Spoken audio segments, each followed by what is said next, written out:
Good morning, all of you. How are you? I hope you all will be fine. This is Avinash Manikpuri and welcome to my YouTube classes. And आज का जो हमारा discussion है वो है chapter number 17 का last part, जो कि इस चैप्टर का थर्ड पार्ट का वीडियो है। और इस पार्ट में मैं इस चैप्टर को क्लोज कर दूंगा, ख़त्म कर दूंगा।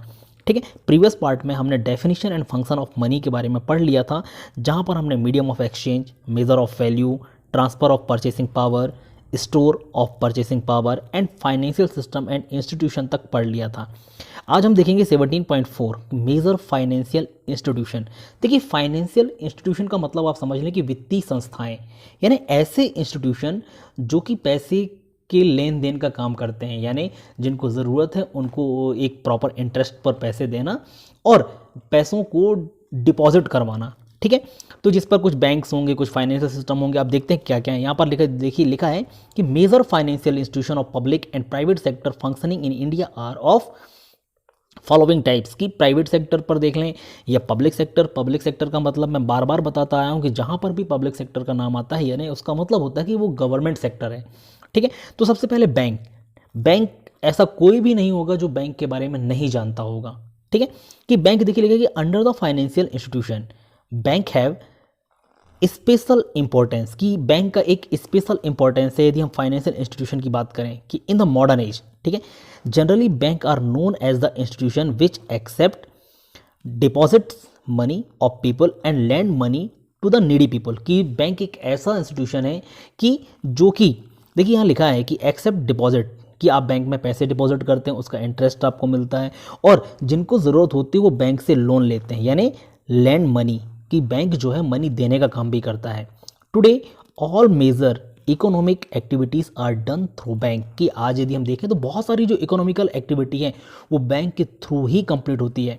Along with the exchange of money, construction of credit is also a function of bank. ठीक है, कि मनी के एक्सचेंज के साथ साथ क्रेडिट को कंस्ट्रक्ट करना, यानी लोगों के क्रेडिट को बनाए रखना भी बैंक का एक फंक्शन है। फिर इसके बाद है कि in simple words it can be said that bank is an institution doing business of credit and money. ठीक है, कि बिजनेस के साथ क्या, किस चीज़ का बिजनेस कर रहा है, क्रेडिट और मनी का। ठीक है, फिर bank such as State Bank of India, the Allahabad Bank, Canara Bank, Bank of India etcetera are functioning under public sector in India. कि पब्लिक सेक्टर के जो बैंक हैं, आप इस चीज़ को ध्यान में रखें कि कौन कौन से बैंक हैं। सबसे पहले state Bank of India, Allahabad Bank, Canara bank. ठीक है, कैनरा बैंक के बाद फिर बैंक ऑफ इंडिया एटसेट्रा, ये पब्लिक सेक्टर के बैंक हैं। फिर इसके बाद आप आएंगे नीचे वाले पैराग्राफ में जहाँ पर लिखा कि several bank were established under private sector. अब देखिए प्राइवेट सेक्टर के बैंक कौन कौन से हैं जो कि सिंस 1991 से चल रहे हैं। ये ईयर आप याद रखिए कि 1991 से ये बैंक प्राइवेट सेक्टर के जो रन कर रहे हैं, जैसे ICICI bank, ICICI, HDFC bank, axis bank, Indus bank. ठीक है, ये कुछ बैंक हैं जो प्राइवेट सेक्टर के हैं। फिर लिखा कि at present the scope of private bank has increased tremendously. कि यदि हम देखें कि प्रेजेंट के समय कि जो प्राइवेट बैंक का स्कोप है वो ट्रेमेंडसली इंक्रीज हुआ है, क्योंकि लोगों का जो लेन देन है, ठीक है, पैसों को निकालना, पैसों को डालना, वो काफ़ी ज़्यादा बढ़ता जा रहा है। फिर इसके बाद आते हैं नेक्स्ट, जहाँ पर है इंश्योरेंस कंपनी। ठीक है, इंश्योरेंस कंपनीज का काम देखिए क्या लिखा कि insurance is a system to provide security against the consequence of risk, commodities, services and business activity are also insured along with human lives. ठीक है, कि इंश्योर करना आपको कि आपकी कोई भी प्रॉब्लम्स हो रही है, यदि आपको किसी भी तरीके से हानि हो रही है, जैसे कमोडिटीज़ में, कोई सर्विस में, बिजनेस में, या फिर आपकी लाइफ को, इवन ह्यूमन लाइफ भी यदि सफ़र कर रही है, तो इंश्योरेंस कंपनी जो हैं लोगों को हेल्प प्रोवाइड कराते हैं। Insurance companies invest the obtain amount of money in different productive works which let's the economic growth. The sector of insurance has open for the private sector since 1991। अब ये बस आप याद रखें कि जो प्राइवेट सेक्टर की जो इंश्योरेंस कंपनियां हैं 1991 से इंडिया के अंदर एस्टेब्लिश हैं। नेक्स्ट नंबर पर आता है, ठीक है, साहूकार, जिसको हम इंडोजीनियस बैंक भी कहते हैं। साहूकार जो कि जमींदार टाइप के लोग होते हैं, गांव में होते हैं, गांव के लोगों को पैसा प्रोवाइड कराते हैं। ठीक है, तो इनके बारे में देखिए क्या लिखा हुआ है कि साहूकार और महाजन, कि इनको महाजन भी कहा जाता है। साहूकार और mahajan is one who provide loan his customer for time to time, कि अपने कस्टमर को time to time loan provide कराने का काम करते हैं। साहूकार आर टू टाइप्स, ये दो टाइप्स से होते हैं, पहला फार्मर साहूकार एंड दूसरा कमर्शियल साहूकार। ठीक है। अब यहाँ पर इन दोनों का मतलब आप समझ लीजिए। फार्मर साहूकार का मतलब वो साहूकार होते हैं जो किसान होने के साथ साथ लोगों को पैसा देते हैं, यानी ये बड़े लेवल के किसान होते हैं। एंड कमर्शियल साहूकार जो वर्ड आया है, इसका मतलब होता है बेटा, कमर्शियल का मतलब जो व्यापार के लिए लॉन्ग टर्म लोन देते हैं लोगों को, लॉन्ग टर्म और ब्याज पर, ज़्यादातर ब्याज पर देते हैं। ठीक है, तो देखिए यहाँ पर आगे आपको क्लेरिफाई भी क्या होगा कि farmer sahukar are those person who mainly do farming but being rich they do the job of lending money as a secondary business, जो कि एक बड़े फार्मर होते हैं और साथ में अपने सेकेंडरी बिजनेस के तौर पर मनी लैंड करने का काम करते हैं, यानी लोगों को पैसा देते हैं। Those sahukar who called commercial sahukar whose chief business is only lending money. ठीक है, अब देखिए कमर्शियल साहूकार कौन होते हैं, जिनका मेन बिजनेस ही मनी देना होता है, लोन देना होता है। ठीक है, द फंक्शनिंग ऑफ साहूकार is very simple, they provide loan of all three types, that is short term, medium term and long term loan. ठीक है, ये सभी टाइप के लोन देते हैं, short term, medium term and long term. They provide loans, ठीक है, they provide loans for both the purpose, कि दोनों पर्पस से, जैसे प्रोडक्शन के लिए भी देते हैं और कंजम्पशन के लिए भी, कि यदि आपको प्रोडक्शन करना है तो उसके लिए भी ये लोन प्रोवाइड कराते हैं, और यदि आप कंजम्पशन करना चाहते हैं, यानी चीज़ों का उपभोग करना चाहते हैं, खरीदना चाहते हैं और आपके पास एट अ टाइम पैसे नहीं है, तो भी आप इनसे लोन ले सकते हैं। Loan are both types, loan with security and loan without security, और ये दोनों टाइप के लोन देते हैं। कैसे कि सिक्योरिटी के साथ, यानी कुछ चीज़ों को सिक्योरिटी के तौर पर रख लेते हैं उसके बाद लोन देते हैं, और कुछ होते हैं जो विदाउट सिक्योरिटी लोन दे देते हैं। ठीक है, नाउ द नेक्स्ट पैराग्राफ में देखेंगे जहाँ लिखा है the sahukar play an important role in agriculture financing today. यदि आप देखें तो गाँव में जो एग्रीकल्चर बढ़ रहा है, बेसिकली किसानों के पास एट अ टाइम पैसे नहीं होते, तो इनका काम जो होता है वो किसानों को पैसा देना है। ठीक है, तो इस वजह से क्या हो रहा है कि important role in agriculture financing today, कि एग्रीकल्चर पर फाइनेंस कर रहे हैं इस समय ये। The sahukar fulfil about 25% requirement of agro financing, कि लगभग यदि हम पूरी इंडिया की बात करें तो 25% की जो रिक्वायरमेंट है एग्रीकल्चर को, वो इन साहूकारों के द्वारा कंप्लीट होती है। But they have a bad name, फिर भी इनके बाद इनका एक बैड नेम है, यानी इनका एक बुरा नाम पड़ गया। क्या कि the main reason for this their defective system of functioning in which, कि देखिए इनको बुरा क्यों कहा जाता है, इनके कुछ रीजंस यहाँ पर दिए हैं। इसे फर्स्ट नंबर पर दिया है हाई रेट ऑफ इंटरेस्ट, कि ये जो पैसा देते हैं वो हाई रेट इंटरेस्ट पर देते हैं, यानी ज़्यादा ब्याज पर देते हैं। एडवांस इंटरेस्ट, और कुछ लोग होते हैं जो एडवांस में इंटरेस्ट ले लेते हैं। फिर मैनिपुलेशन इन कैलकुलेशन, कैलकुलेशन यानी जो हिसाब किताब होता है उनका, उसमें गड़बड़ी कर देते हैं। Are included although the government has kept control over the sahukar, even they have got an important role in rural areas, की गवर्नमेंट ने इन पर कंट्रोल किया है, लेकिन आज भी रूरल एरियाज़ पर इनका एक इंपॉर्टेंट रोल है।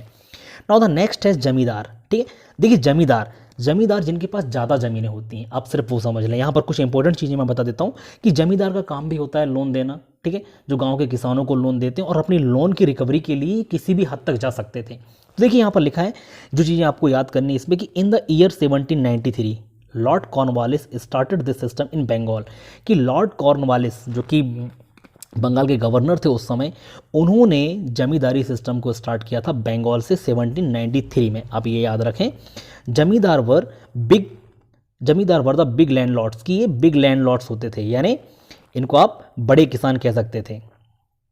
फिर बड़े किसान के साथ साथ ये बड़े यानी बहुत सारी ज़मीनों के मालिक होते थे। Their work was collection of revenue from the farmers, इनका काम क्या होता था कि फार्मर्स से रेवेन्यू को कलेक्ट करना। ठीक है, रेवेन्यू यानी टैक्स, कर। They collected the revenue from the peasant and gave it to the government, की ये किसानों से रेवेन्यू कलेक्ट करते थे और गवर्नमेंट को देते थे। Zamindar provided loan to farmers whenever required to fulfil their needs, की जमींदार जो होते थे वो फार्मर्स को लोन देने का काम भी करते थे जब उनको ज़रूरत होती थी। The rate of interest on loan provided by them to the farmer used by very high, लेकिन जब ये लोन देते थे तो वो बहुत ज़्यादा इंटरेस्ट लेते थे किसानों से। The condition of loan provided by them were also very strict, और कंडीशन भी बहुत ज़्यादा स्ट्रिक्ट रखते थे। During loan recovery they use to misbehave due to which the farmers were exploited, और अपने लोन की रिकवरी के लिए किसानों से मिसबिहेव भी करते थे, किसानों को एक्सप्लॉयट करते थे। As a result all the state have banned the system of zamindar through law, और इस वजह से सारे राज्यों ने, ठीक है, जमींदारी के सिस्टम को क्या कर दिया, एबोलाइज कर दिया, ख़त्म कर दिया, बैन कर दिया। But the loan are still provided by zamindar in rural areas, लेकिन आज भी गाँव में ये जमींदार जो हैं वो लोन प्रोवाइड करा रहे थे। ठीक है, फिर है नेक्स्ट सेल्फ हेल्प ग्रुप, इसको हम स्व सहायता समूह भी कहते हैं। देखिए इसमें क्या लिखा है कि सेल्फ हेल्प ग्रुप जो होते हैं, ठीक है, ये voluntary organisation of poor peoples हैं, कि कुछ लोगों का ऑर्गेनाइजेशन होता है, ठीक है, जहां पर लिखा है कि the groups are formed for the solution for their problems by mutual cooperation, कि अपने म्यूचुअल कोऑपरेशन बनाते हैं म्यूचुअल कोऑपरेशन के साथ, ठीक है, कि सेल्फ प्रॉब्लम की कुछ प्रॉब्लम्स होती हैं, बेसिक प्रॉब्लम्स, उनके सॉल्यूशन के लिए ग्रुप बनाया जाता है। This group motivate its member for small saving, और ये ग्रुप जो है स्मॉल सेविंग के लिए मोटिवेट करते हैं लोगों को। These saving are deposits in banks, और ये जो सेविंग्स हैं बैंक में डिपॉजिट की जाती है।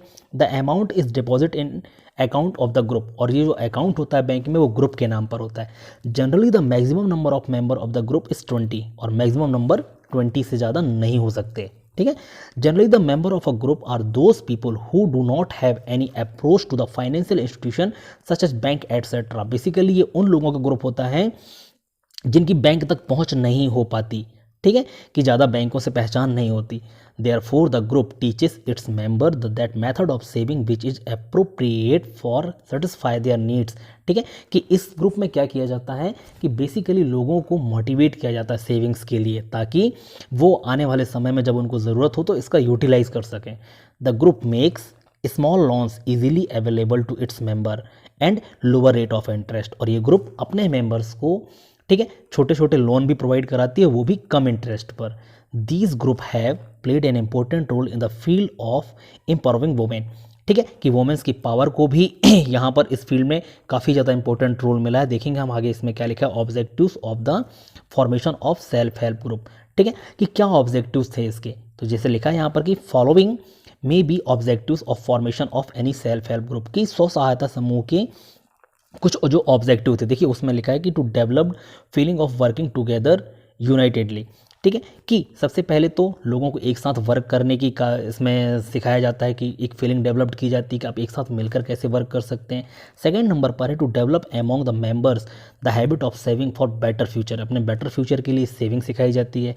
To create the opportunity of self employment by lending money to members, की अपने मेंबर्स को एम्प्लॉयमेंट की अपॉर्चुनिटीज़ देते हैं, ठीक है, कैसे, लैंडिंग मनी टू मेंबर्स, की मेंबर्स को मनी देकर, ठीक है, कम इंटरेस्ट पर। फोर्थ नंबर पर है to develop the feeling of self reliance in its member, और अपने मेंबर्स पर सेल्फ रियलाइंस की फीलिंग्स भी जनरेट करते हैं, डेवलप करते हैं, ताकि वो आत्मनिर्भर बन सकें। फिफ्थ नंबर पर है to develop awareness toward the subjects like health, nutrition, education, domestic violence, ठीक है, और अवेयरनेस किस चीज़ पर बढ़ाई जाती है कि आपको हेल्थ के लिए कैसे कॉन्शियस रहना है, न्यूट्रिशन आपका कैसा होना चाहिए, एजुकेशन एंड डोमेस्टिक वायलेंस जो होते हैं, इन सारी चीज़ों को लेकर अवेयर कराना अपने मेंबर्स को, ये भी इनका काम होता है। एंड 6 नंबर पर इनका जो ऑब्जेक्टिव है वो है to conduct welfare activities with the help of government, bank and other self service institution, ठीक है, और वेलफेयर की एक्टिविटीज़ कराते हैं गवर्नमेंट की सहायता लेकर, बैंक की सहायता लेकर एंड सेल्फ सर्विस के द्वारा भी, ठीक है। ये क्या करते हैं कि लोगों को अवेयर कराने का काम, उनके वेलफेयर का काम, जो भी एक्टिविटीज़ हैं वो इनके द्वारा कराई जाती है। इसके बाद देखेंगे नेक्स्ट नंबर पर कि Bangladesh has achieve success in expansion of financial facilities for the rural class people through self-help group in India. It is being expanded in the entire country. A mobile bank has been set up in the district of Khargone of Madhya Pradesh, ठीक है। आप ये बात याद रखें कि देखिए बांग्लादेश के बारे में लिखा है कि रूरल बैंक ऑफ बांग्लादेश जो है वो गाँव के लिए बेसिकली ये बैंक खोला गया था, और इसमें एक मोबाइल बैंक का नाम आया है कि मोबाइल बैंक का मतलब ये वो बैंक होता है जो चलता फिरता बैंक होता है, यानी गाड़ियों पर बैंक लगा लिया जाता है और गाँव-गाँव जाकर, ठीक है, लोगों को लोन प्रोवाइड कराया जाता है। तो यहाँ पर एक नाम आया है कि mobile bank has been setup the district of Khargone of Madhya Pradesh, कि मध्य प्रदेश में सबसे पहला मोबाइल बैंक खोला गया था खरगोन में। द इंस्टीट्यूशन नेम लक्ष्मी वाहिनी, और इसका नाम दिया गया था लक्ष्मी वाहिनी, ठीक है। Function in a mobile van, जो कि एक मोबाइल वैन पर था। The capital of this institution is ₹1 crore and its provide various type of banking facilities to village by going from village to village, ठीक है। और इसका जो कैपिटल है, ठीक है, यानी जो इसका इन्वेस्टमेंट था, टोटल जो उसके पैसे हैं वो ₹1 करोड़ थे, और इसका काम क्या होता था कि banking facilities village to village, ठीक है, जा जाकर लोगों को सुविधा उपलब्ध कराना। इसके बाद देखेंगे आप यहाँ पर नीचे जो लिखा हुआ है रूरल बैंक ऑफ बांग्लादेश, ठीक है, कि बांग्लादेश का रूरल बैंक, जिसके बारे में लिखा है कि a solid process of rural bank have been developed in Bangladesh through self help group, ठीक है। सेल्फ हेल्प ग्रुप के द्वारा बांग्लादेश में एक रूरल बैंक बनाया गया था जिसका नाम था rural bank of Bangladesh. There are 60 lakh people under डेब्ट in this bank who are spread in 40,000 village of Bangladesh, ठीक है। 60 लाख लोगों को ये बैंक जो है वो लोन प्रोवाइड करा चुकी है अब तक, और वो 40,000 गाँवों तक फैला हुआ है। This programme was started by Mohammad Yunus, और ये जो प्रोग्राम था मोहम्मद यूनुस के द्वारा चलाया गया था 1970 में। These rural bank have significantly contributed for the fulfillment of loan related need poor, कि जो गरीब लोग होते थे उनको जब ज़रूरत होती थी तो ये बैंक उनको लोन प्रोवाइड कराते थे। और इम्पोर्टेंट चीज़ ये है यहाँ पर जो नीचे लिखा है कि Mohammad Yunus was honoured by Nobel prize in 2006 for this work, और मोहम्मद यूनुस को इस वर्क के लिए 2006 में नोबेल प्राइज़ से भी नवाजा गया था। और एक और फाइनेंशियल इंस्टीट्यूशन है जिसका नाम है चिट फंड, ठीक है। देखिए ये कैसे वर्क करता है, लिखा कि in South India state there has been long history of chit fund plan, कि चिट फंड प्लान का जो हिस्ट्री है, ठीक है, चिट फंड में लोग छोटे छोटे अमाउंट में पैसे जमा करते थे, एक जगह कलेक्ट होते थे, ठीक है, फिर बाद में उन पैसों का इंटरेस्ट जो मिलता था उससे जो पैसे जमा किए जाते थे वो बढ़कर लोगों को मिलते थे। उन्हीं के बारे में लिखा कि in South Indian state there has been a long history of chit fund plan, कि साउथ इंडियन स्टेट में चिट फंड का लॉन्ग प्लान, मतलब हिस्ट्री काफ़ी लंबी रही है, यानी काफ़ी समय से वहाँ पर ये प्लान चलता आ रहा है। It is much popular in the village of South India. There is run in both the forms, organized and unorganized, यानी दोनों तरीके से चलता था, organized भी और unorganized भी। It is a sort of saving plan found in India. ये एक शॉर्ट सेविंग प्लान था इंडिया के अंदर। The number of the member of this chit fund is fixed yearly, की स्टार्टिंग में नंबर फिक्स थे मेंबर के, लेकिन after a prefixed interval of time these member meet a fixed place and collected the fixed amount of money, ठीक है, कि लोग क्या होते थे, जो मेंबर्स थे वो एक जगह पर मिलते थे, और एक जगह पर मिलने के बाद क्या करते थे, ठीक है, लिखा है कि member meet a fix place and collect a fix amount of money, और मनी का एक फिक्स्ड अमाउंट कलेक्ट करते थे। फिर लिखा है कि after this collected amount of money is auction among the peep members, की मेंबर्स के बीच में ऑक्शन होता था, जो ज़्यादा बोली लगाता था, लिखा the collected member of money is given that member who bids the highest amount in the auction, की ऑक्शन में जो ज़्यादा बोली लगाता था, ज़्यादा, ठीक है, वो पैसे उसको दे दिए जाते थे। This type of chit fund scheme are also run by some registered financial institution और सम फ्रेंड और रिलेटिव्स, की ये जो कंपनियां हैं आप चाहे तो रजिस्टर्ड फाइनेंशियल इंस्टीट्यूशन बना सकते हैं या फिर अपने कुछ फ्रेंड्स के साथ या रिलेटिव्स के साथ भी मिलकर चला सकते हैं। Chit fund scheme running in the country are of various type and with different objectives, कि यदि हम कंट्री की बात करें तो वेरियस टाइप से चिट फंड कंपनी चली हैं, इनके डिफरेंट टाइप के ऑब्जेक्टिव्स हो सकते हैं। अब 17.5 और लास्ट है इस चैप्टर का जो है टाइप्स ऑफ बैंक, ठीक है, कि बैंक के क्या क्या टाइप्स हो सकते हैं यहाँ पर। तो सबसे पहले देखेंगे आप कमर्शियल बैंक। कमर्शियल बैंक का मतलब मैं आपको समझा दूं कि कमर्शियल यानी व्यापार, कि व्यापार के लिए लोन दे प्रोवाइड कराने वाले जो बैंक थे वो कमर्शियल बैंक कहलाते थे। तो इसके बारे में लिखा है कि commercial bank are those type of bank which make arrangement for short term loans for commercial purpose, कि व्यापार के लिए, कमर्शियल के लिए शॉर्ट टर्म लोन प्रोवाइड कराने का काम जो करते थे वो कमर्शियल बैंक थे। These bank do some other banking function also other than accepting the deposits of people and providing loan to them, और अदर फंक्शन क्या होता था इनका, कि लोगों के पैसों को डिपॉजिट करना भी इसका काम था। After the nationalisation of bank in the year 1969 मैंने पहले बता चुका है कि जब बैंकों का इंडस्ट्रियलाइजेशन हुआ था, यानी राष्ट्रीयकरण कर दिया गया था, तो the functioning of bank has change significantly, और तो इन्होंने अपने फंक्शन पर चेंज कर लिया। जैसे now the commercial bank are providing short term and the medium term loan for the development of expansion of agriculture and small scale industry. फिर ये बैंक स्मॉल टर्म के साथ यानी छोटे समय के साथ, शॉर्ट टर्म के साथ साथ मीडियम टर्म लोन भी देने लगी, ठीक है, ताकि किस चीज़ का, एग्रीकल्चर का एक्सपेंशन हो सके, स्मॉल स्केल इंडस्ट्री का डेवलपमेंट हो सके।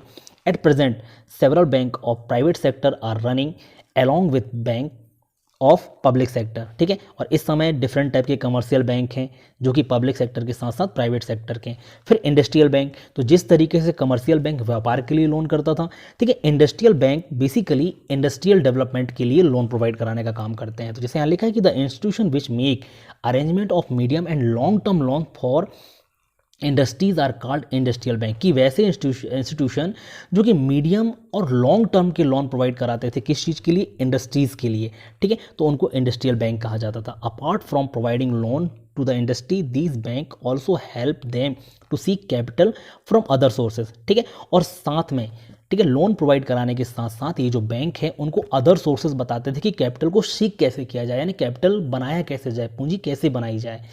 The institution such as industrial development bank, industrial credit and investment cooperation, industrial finance cooperation have been establish in India to meet the requirement of industrial finance. ये कुछ institution है जो कि यहाँ पर फाइनेंशियल इंडस्ट्रीज़ के लिए फाइनेंस प्रोवाइड कराते हैं।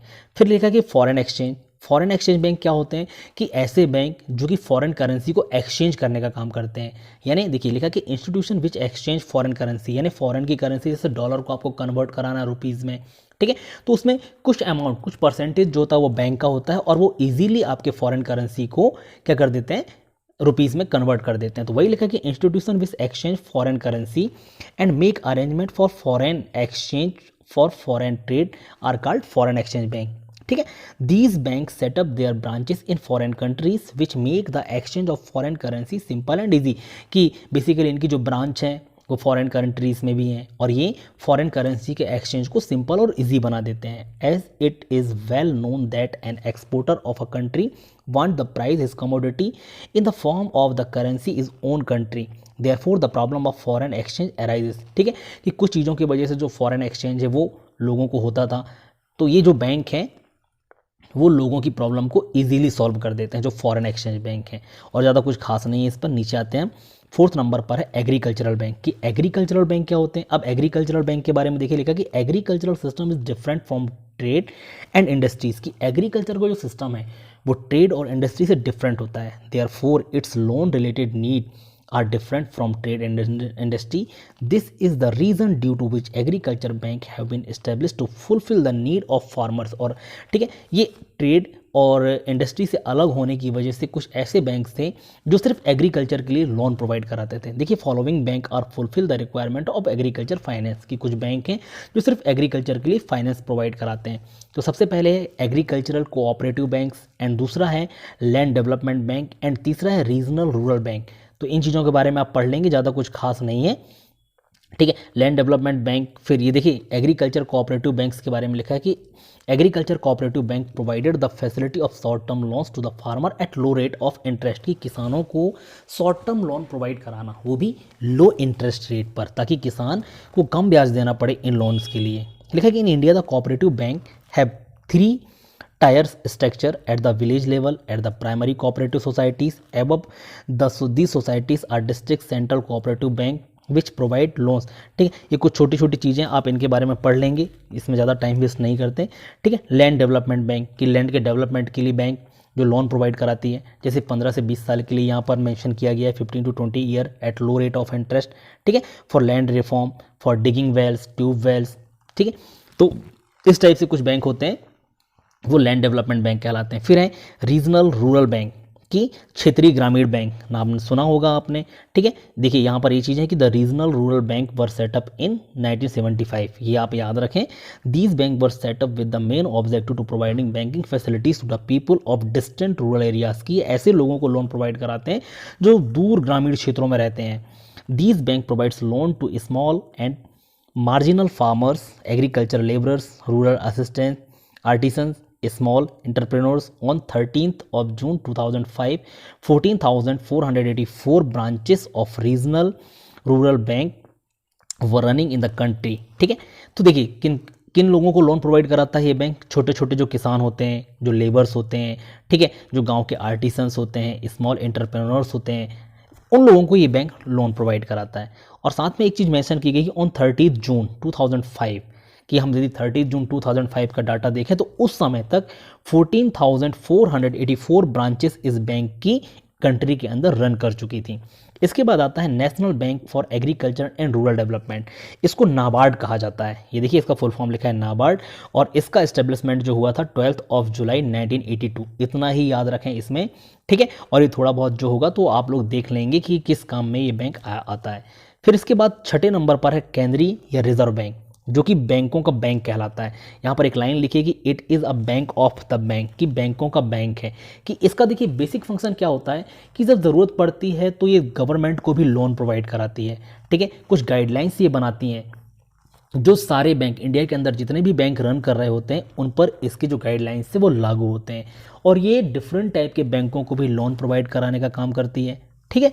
और साथ में जब कभी गवर्नमेंट को ज़रूरत होती है तो गवर्नमेंट को भी लोन देने का काम करती है ये। फिर लिखा है कि in India this bank is known as the Reserve Bank of India. और ये जो केंद्रीय या रिजर्व बैंक हर कंट्री पे होता है, ठीक है। और भारत में जो रिजर्व बैंक है उसको रिजर्व बैंक ऑफ इंडिया के नाम से जाना जाता है।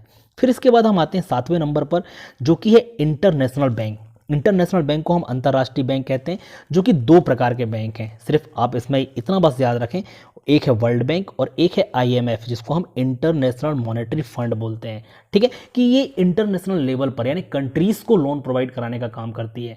फिर इनका जो सेटअप हुआ था वो 1945 में हुआ था, आप ये याद रखें। देखिए सबसे स्टार्टिंग में लिखा है कि those bank are known as international bank which have been established to solve the international economic problem. कि बेसिकली वो बैंक जो इंटरनेशनल इकोनॉमिक प्रॉब्लम को सॉल्व करने के लिए बनाए गए थे उनको हम इंटरनेशनल बैंक कहते हैं। And to provide economic help to their member countries, और अपने मेंबर कंट्रीज को इकोनॉमिकली हेल्प भी प्रोवाइड कराते हैं, जैसे बड़े अमाउंट पर लोन देना, लॉन्ग टर्म के लिए लोन देना, ठीक है। इन दिस डायरेक्शन, यहाँ पर लिखा हो कि in this direction 2 institution namely World Bank and International Monetary Fund were set up in 1945। कि 1945 में आफ्टर सेकेंड वर्ल्ड वॉर ये बैंक इस्टेब्लिश किए गए थे इकोनॉमिकली कंडीशन को स्टेबल बनाने के लिए, कि पूरे वर्ल्ड में इकोनॉमिक को हम स्टेबल बनाएं और इकोनॉमिकली कंडीशन को अच्छा करें पूरी दुनिया का, ठीक है।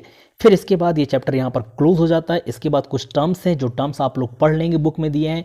जैसे बार्टर सिस्टम क्या होता है, यानी वस्तु विनिमय जिसको बोलते हैं, कि कमोडिटी के बदले कमोडिटी लेना, यानी सामान के बदले सामान लेना। फिर मनी, पेपर करेंसी क्या है, convertible paper money, inconvertible paper money, credit money, nationalised bank, ठीक है, foreign exchange, bank of private sector and NABARD. तो नाबार्ड के बारे में यदि आपको कुछ पढ़ना हो तो नाबार्ड के बारे में यहाँ पर भी लिखा है कि यदि नाबार्ड के बारे में आता है तो आप यहाँ से भी इसका आंसर मेंशन कर सकते हैं, ठीक है। तो ये चैप्टर यहाँ पर होता है क्लोज।